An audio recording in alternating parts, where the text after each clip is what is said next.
Hello everyone, welcome to Physicsaholic team and I am Hitesh Jain sir, and today we are going to discuss the DPP number 3 of NLM that is based on the first law of Newton's first law. So let's just start.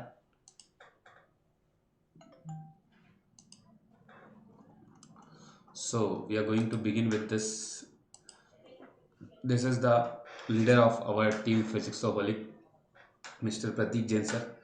Okay, and don't forget to subscribe the channel and press the bell icon because you will get notified whatever we are doing in this channel.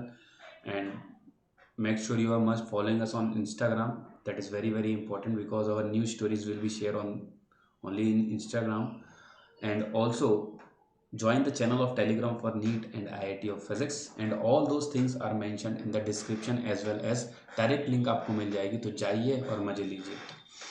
देखिए, अब हम लोग बात कर रहे हैं DPP की। DPP number 3, Newton's first law and third law. ठीक है, बड़ी आसान डीपीपी है, बस फील वाली डीपीपी है। फील आनी चाहिए, सवाल आ जाएगा। The only way to slow down a moving object is to apply a net force to it. Obviously, जैसे एक ऑब्जेक्ट किसी v वेलोसिटी से चल रहा है, ठीक है, तो इसके पास इनर्शिया हो, तब तक मूव करता रहेगा जब तक इस पर नेट फोर्स ना लगे। सिर्फ फोर्स लगाने की बात नहीं है। देखो, फोर्स अगर मैं इधर इधर इक्वल लगा देता हूँ तो नेट फोर्स जीरो हो जाएगा, तो भी वो नहीं रुकेगा। नेट फोर्स लगाना पड़ेगा, तो ये हो जाएगा true. Next, a rider on horseback fall. एक आदमी जो घोड़े पे बैठा है वो पीछे गिर जाता है। क्यों? सपोज ये घोड़े का पीठ है ऐसे, ठीक है, और ये आदमी इसके ऊपर ऐसे बैठा हुआ है, ठीक है, ऐसे बैठा हुआ है। पता नहीं क्या बना दिया मैंने, ठीक है, ऐसे बैठा हुआ है आदमी, ठीक है, घोड़े का पीठ है। अब घोड़ा क्या करता है, अचानक से स्पीड बनाता है अपनी, अचानक से 20 स्पीड से चलने लगता है। तो ये वाला लोअर पार्ट टच है ना आदमी का, तो ये भी 20 स्पीड से चलने लगेगा। लेकिन ये जो बड़ी बॉडी ऊपर जो अच्छा खासा जो मास है, वो तो क्या बोलेगा, मैं तो टच नहीं हूँ, मेरे पे तो फोर्स नहीं लग रहा, मैं तो रेस्ट पे था, मैं तो रेस्ट पे रहना चाहूँगा। वही तो इनर्शिया ऑफ रेस्ट होता है। तो मैं तो चल नहीं रहा था, तो मैं तो नहीं चलूंगा। तो ये यहीं पे रुका रहना चाहेगा और ये वाला पार्ट आगे बढ़ेगा। तो सोचो, इधर वाला पार्ट अगर रिलेटिवली ऊपर वाले पार्ट के रिस्पेक्ट में आगे बढ़ा तो ये आदमी पीछे गिरने की कोशिश करेगा ना। तो हम लोग बोल सकते हैं inertia of rest keeps upper part of the body at rest where is lower part of the body moves forward in the direction of force. तो इसलिए वो आदमी गिर जाता है पीछे।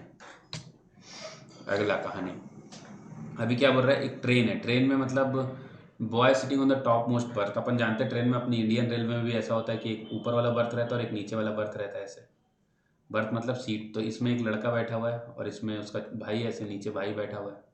और ये ट्रेन जो है पूरी बर्थ वो चल रही है, ट्रेन चल रही है, ट्रेन में ही है, सब कनेक्टेड है ट्रेन से ऐसे, राइट, ऐसे ट्रेन से कनेक्टेड है सब कुछ, है ना, ऐसे चल रहा है। अब थोड़ा ध्यान दीजिएगा, थोड़ा यहाँ पे बच्चे समझ नहीं पाते। अच्छा, ये ट्रेन जो है, ये ट्रेन जो है, ऐसे ट्रेन मान लो, ट्रेन 20 स्पीड से आगे बढ़ रही है ना, और अचानक स्टेशन आने वाला है। इसने क्या किया, स्टेशन आने वाला था और इसने क्या किया, जैसे ही छोड़ा, जैसे ही छोड़ा इस बॉल को नीचे जाने के लिए, एग्जैक्टली नीचे, वहीं उसी पॉइंट पे छोड़ा था। 2 मीटर इसका डिस्टेंस बताया, उससे कोई फर्क नहीं पड़ता। जैसे ही छोड़ा हमने और ये रुकने लगा, ये स्लो डाउन होने लगा। अब इसकी स्पीड वी नहीं है, किसी टाइम पे वी कुछ वी थी और उससे कम हो गई, मान लो वी डैश हो गई, कम हो गई स्पीड। पहले मान लो 5 मीटर पर सेकंड चल रहा था, अब इसकी स्पीड 5 मीटर पर सेकंड नहीं रही, थोड़ा कम हो गई। जैसे ही छोड़ा, छोड़ने के बाद बोल रहा हूँ ना, देखो, जब ये इसको पकड़ा हुआ है ना, इस बॉल को ध्यान से समझना। अभी मान लो 5 मीटर पर सेकंड से ट्रेन चल रही है, मान लेते हैं इस एग्जाम्पल के लिए 5 मीटर पर सेकंड ट्रेन चल रही है। तो ये बर्थ भी 5 मीटर पर सेकंड चला हुआ क्योंकि ट्रेन से जुड़ा हुआ है। ये बॉल भी इसके हाथ में, तो वो भी तो ऐसे आगे 5 मीटर पर सेकंड से चल रही होगी। तो अभी इसके अंदर इनर्शिया ऑफ मोशन है 5 मीटर पर सेकंड का राइटवर्ड डायरेक्शन में, क्योंकि आदमी उसको पकड़ा हुआ है। अब क्या हुआ, अब क्या हुआ, जैसे इसने इसको छोड़ दिया, जैसे इसने उसको छोड़ दिया, वैसे ही यहाँ पर क्या हुआ कि ट्रेन स्लो डाउन हो गई। सपोज 3 मीटर पर सेकंड से चलने लगी ट्रेन, ट्रेन 3 मीटर 2 मीटर धीरे धीरे स्लो डाउन हो रही है क्योंकि स्टेशन आ रहा है, तो स्लो डाउन हो रही है। तो अब देखो क्या हो रहा है, इसने तो इसको हवा में छोड़ दिया। अब ये ट्रेन है लेकिन बॉल तो हवा में लटक रही है ना, बॉल हवा में लटक रही है।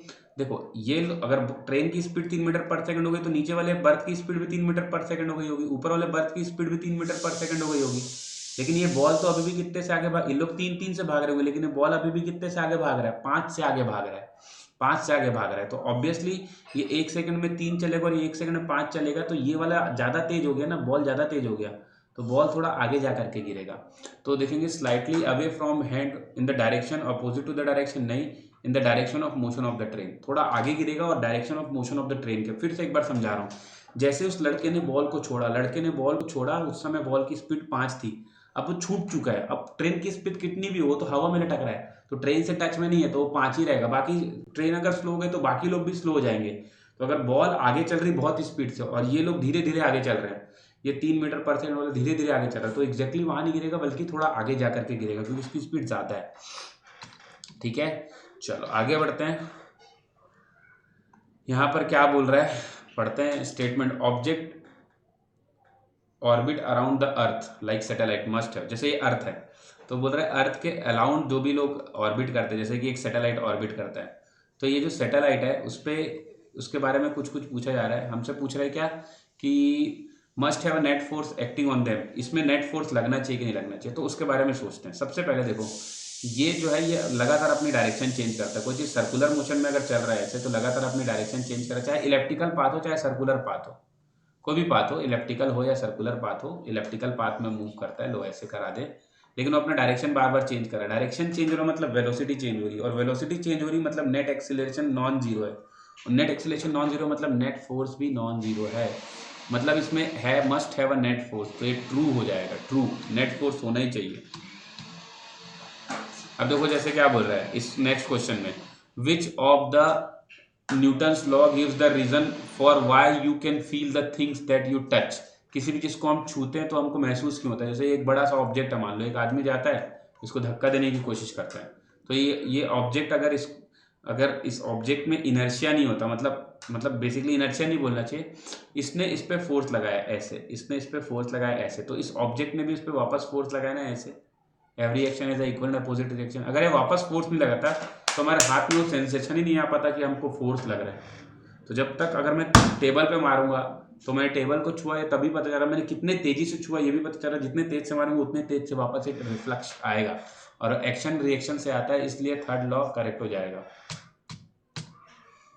अगला question, you and your friend pulling a rope opposite direction as hard as you can, what is equal and opposite force, the force of your hand pulling the rope decrease described by Newton's third law। देखो क्या बोल रहा है, ध्यान से समझेंगे, ध्यान से समझेंगे क्या बोल रहा है, you and your friend are pulling a rope in opposite direction as hard as you can.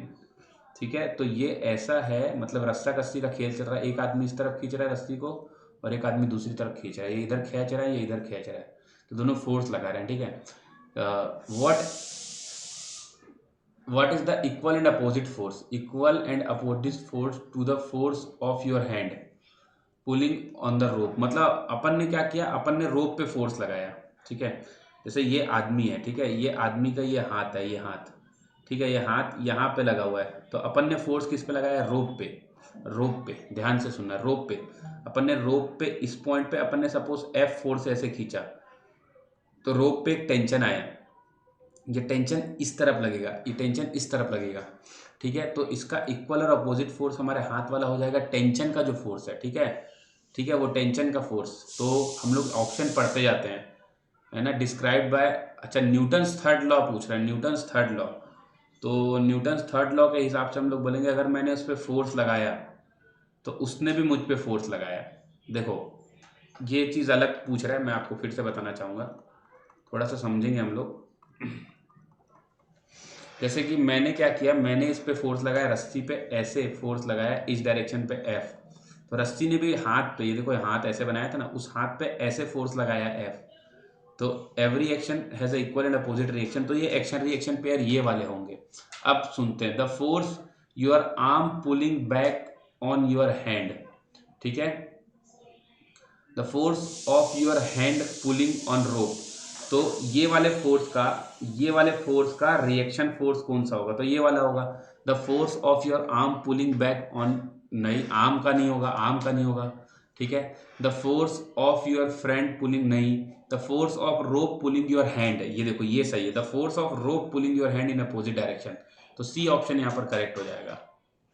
चलिए, तो इस तरीके से अपना हो गया। अब देखो क्या बोल रहा है नेक्स्ट, एक बुक पड़ी हुई है टेबल पे, और जैसे कि एक्शन रिएक्शन के बारे में पूछ रहा है। ठीक है, तो बुक पड़ी हुई है, तो सबसे पहले हम लोग टेबल बना देते हैं, टेबल है सपोज, और ये टेबल पे सपोज एक बुक पड़ी हुई है। अब इस बुक पे क्या क्या फोर्स लग रहा है, तो इस बुक पे पहले तो mg लग रहा है, ठीक है, mg लग रहा है। अगर सिर्फ mg लगता है, mg धरती माता लगा रही है, टेबल नहीं लगा रहा है, याद रखना, mg धरती माता लगा रही है, धरती माता लगा रही है।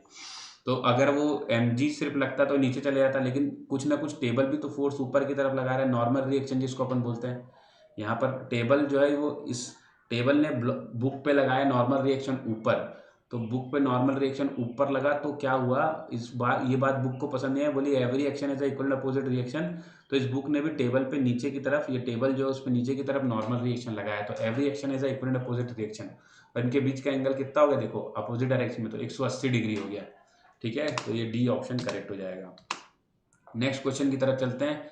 देखो एक्शन और रिएक्शन हमेशा याद रखना डिफरेंट बॉडीज पे एक्ट करते हैं, नहीं तो एक्शन और रिएक्शन कैंसिल हो जाते हैं। ठीक है, जैसे कि मान लो मैं यहाँ पर जाता हूँ और इस ऑब्जेक्ट को मैंने क्या किया, ढकेला, इस ऑब्जेक्ट को मैंने ढकेला। ठीक है, तो अगर मैं इस पे फोर्स लगा रहा हूँ F, तो ये भी मुझ पे फोर्स लगा रहा है F, दोनों एक दूसरे फोर्स लगा रहे हैं।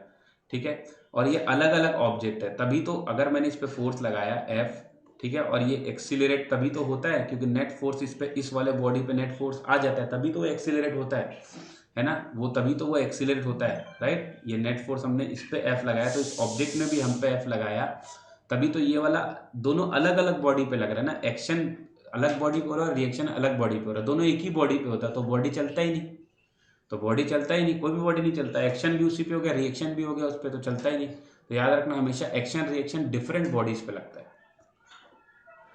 है ना। तो बी हमारा सही हो जाएगा। और ये क्वेश्चन पूछ रहा है, यू आर, एक हम लोग हॉरिजॉन्टल प्लेन पे हैं जो फ्रिक्शनलेस है, मतलब हम लोग फ्रिक्शनलेस हॉरिजॉन्टल प्लेन पे, ऐसा कोई प्लेन है फ्रिक्शनलेस, और हमको बोला यहाँ से निकलना है, तो हम कैसे निकल सकते हैं। देखो जंप करेंगे तो नीचे फोर्स लगाएंगे तो हम सिर्फ ऊपर पहुंच पाएंगे, इधर उधर तो नहीं पहुंच पाएंगे, अपने को किनारे पे पहुंचना है।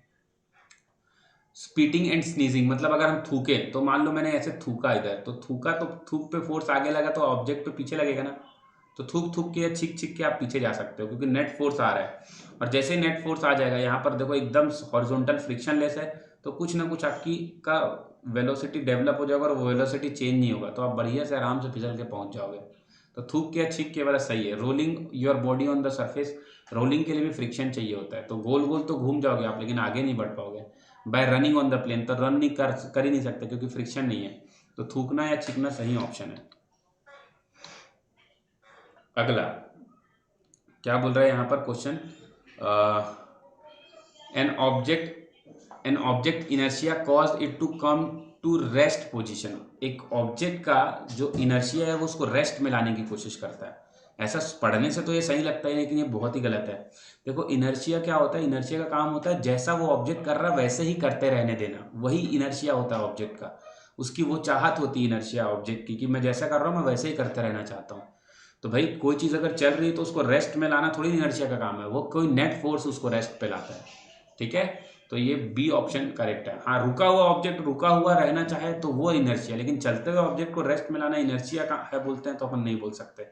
चलता हुआ ऑब्जेक्ट तो चलता हुआ ही रहना चाहेगा इनर्शिया के कारण, तो बी ऑप्शन हो जाएगा। ठीक है, तो चलिए भाई यहाँ पर समाप्त होता है। जयराम जी की फिर मिलेंगे, तब तक के लिए धन्यवाद।